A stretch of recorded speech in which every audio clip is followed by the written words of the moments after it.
Today we are going to look at section 1.3 in geometry. It is the midpoint and distance formulas. Before we look at the formulas for those things, let's talk about what is a midpoint. We've talked about in class before that the name of things in geometry, the postulates, it really is what it is. So the midpoint, it is the point that is in the middle of a segment. So if we look at the diagram at the bottom of the page here, VW, segment VW, and point M is the midpoint, that means that M is in the middle, which means it's cutting that longer segment into two equal segments, two congruent segments. So that means that VM must equal MW. Now, if we want to know what a segment bisector is, all a segment bisector is we have this segment VW, and M is going to be met either with a ray like this, and that's a segment bisector, or it can be a line, can be a segment bisector, but it's a line or a ray or a line segment that cuts a segment in half, okay? It intersects that segment at its midpoint. All right, let's take a look real quick at what does that mean. If we wanted to know exactly how long VM, MW, and VW, how long those things are, we could figure it out if they gave us the information on this diagram that they have. If we know that VM is 4x minus 1, this piece right here, and we know that MW is 3x plus 3, which is this piece right here. And we know that M is in the middle of those, and those must be congruent segments, equal segments. Then we know that 4x minus 1 has to equal 3x plus 3. If that's the case, then we can solve for x. We can subtract 3x from the right side and subtract 3x from the left side. And then we can add 1 here and add 1 here. And we're going to get that x equals 4. If we know that x equals 4, then we can take that and substitute it back in for x here and in for x here. And we can find out how long each one of the segments are. Because m is the midpoint, when we substitute that in, we should get the same for each side. So if we do that here, we have 4 times 4 minus 1. 4 times 4 is 16. 16 minus 1 equals 15. If we substitute the 4 in on the second segment, segment MW, you have 3 times 4 plus 3. 3 times 4 is 12, plus 3 is 15. So, yes, we just proved that that is the midpoint, that M is the midpoint of VW.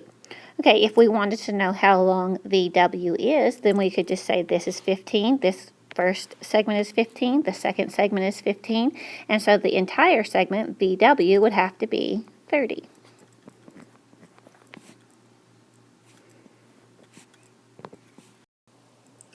Okay, on this page we have the midpoint formula as well as the distance formula. These are two very important formulas. You are going to want to put them on your note cards that you use and can refer back to very easily for the remainder of your geometry year.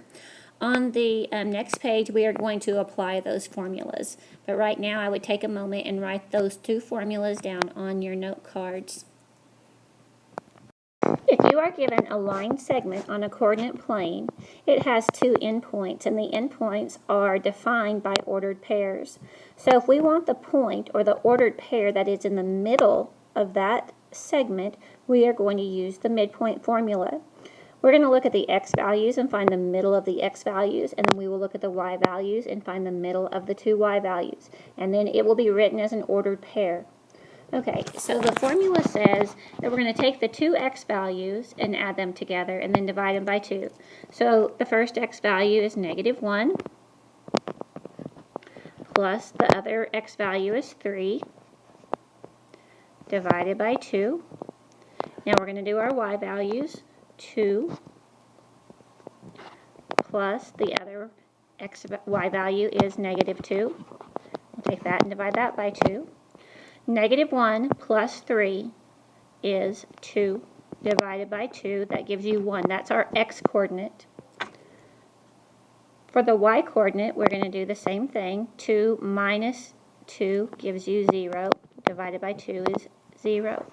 So the midpoint of this segment should be at 1, 0. Let's just take a look at that.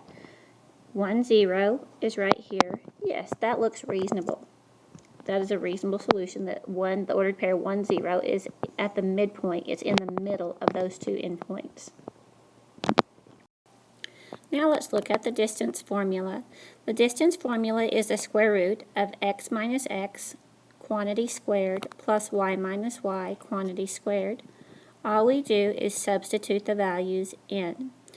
Okay, the square root of x minus x, negative 1 minus 3, that quantity will be squared, plus y, which is 2, minus the other y, which is negative 2, quantity squared.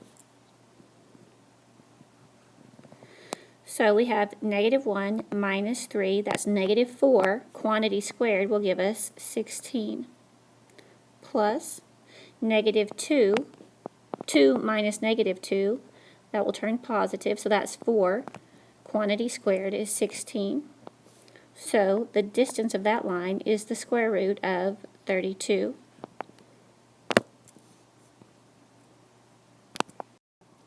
When you take the square root of 32, you get 5.7 units. If you round that to the nearest tenth, you will get 5.7. Okay, that's the application of your midpoint and your distance formula. Remember, your midpoint is going to be an answer that is an ordered pair because we're looking for a point, and a point has to be represented by an ordered pair. A distance is going to be a length, and a length can never be negative, so I want you to always keep that in mind, that when you take the square root of a number, it's going to be positive, and the distance or the length of a segment will also always be a positive number. You will never be able to come out with a negative.